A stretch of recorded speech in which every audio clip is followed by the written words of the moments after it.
তুমি সব কিছুতে তো অসহ্য কেন বলো তো?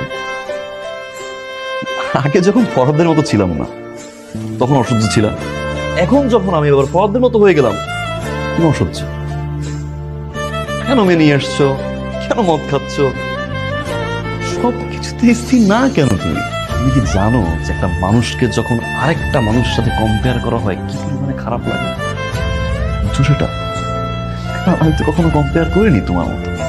আমি যদি আজকে থেকে তোমাকে উপরের বাসার ভাবির সাথে কম্পেয়ার করা শুরু করি, যে ভাবির মতো তুমি সুন্দর না কেন? তার মতো ড্রেস পরছো না কেন? তার মতো হাতের রান্না না কেন তোমার? আমি তোমার অফিসের বসের সাথে কম্পেয়ার করি তুমি, যে আমার ম্যাডাম এরকম দেখতে, তুমি এরকম না কেন? সেভাবে কথা বলো, তুমি এরকম কথা বলো না কেন? কেমন লাগবে সিলভি? খুব বাজে একটা ফিল হবে, মেন্টালি সিক হয়ে যাওয়া তুমি। আমার এখন কি ফিল হয় জানো? আমি তো জানি না আমি কে। আমার তো 24 ঘন্টা মাথায় আসে শার্টটা কি ফরদ ভাই পরে, ফরদ ভাই কিভাবে হাঁটে, প্যান্টটা কি ফরদ ভাই পরে, ফরদ ভাই কিভাবে চুল আসছে, সবকিছু আমার ফলো করতে হবে। Why? Compare compare compare compare. রাস্তায় যখন কোনো মহিলা তার হাজবেন্ডকে নিয়ে ভিক্ষা করে, ঠিক তখন একটা প্রাইভেট কার এসে দাঁড়ায়, সেই প্রাইভেট কার কিন্তু ভিক্ষা চায়।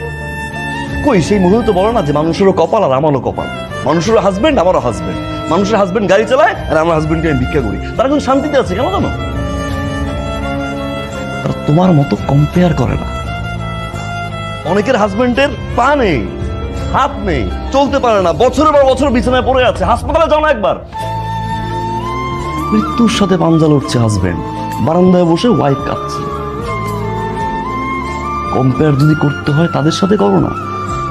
আল্লাহ তোমার সুস্থ রাখছে, আমার হাত কাজ করে, আমার পা কাজ করে, আমি একটা সুস্থ মানুষ, আলহামদুলিল্লাহ বলো না।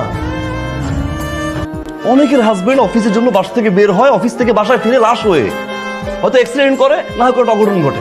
আমি তো সুস্থ হয়ে বাসায় ফিরি, একটাবার গেটটা খুলে আমাকে সুস্থ দেখে আলহামদুলিল্লাহ বলো না। ফিলিং শেয়ার করতে পারি না, আমার কষ্টের কথা শেয়ার করতে পারি না, সারাদিন শুধু compare compare compare compare compare, আর I am done with this.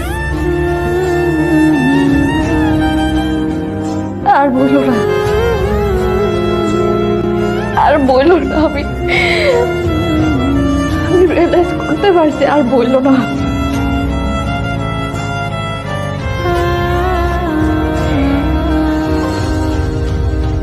তুমি আমার জন্য আগে যা করছো, আমার জন্য তুমি যেটা নিয়ে আসছো, যাই করছো, সব কিছু মন থেকে করছো।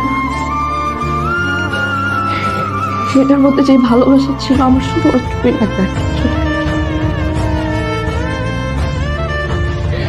আমি আমার শুধু ওইটুকু ভালোবাসা লাগবে, কিছু লাগবে না। সরি, আমার ভুল কখনো করবো না। সরি, মাফ করে দাও প্লিজ। সরি।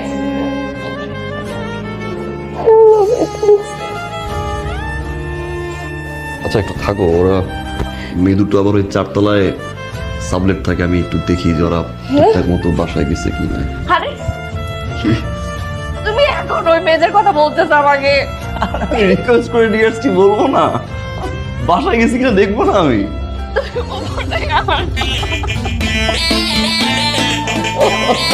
তুমি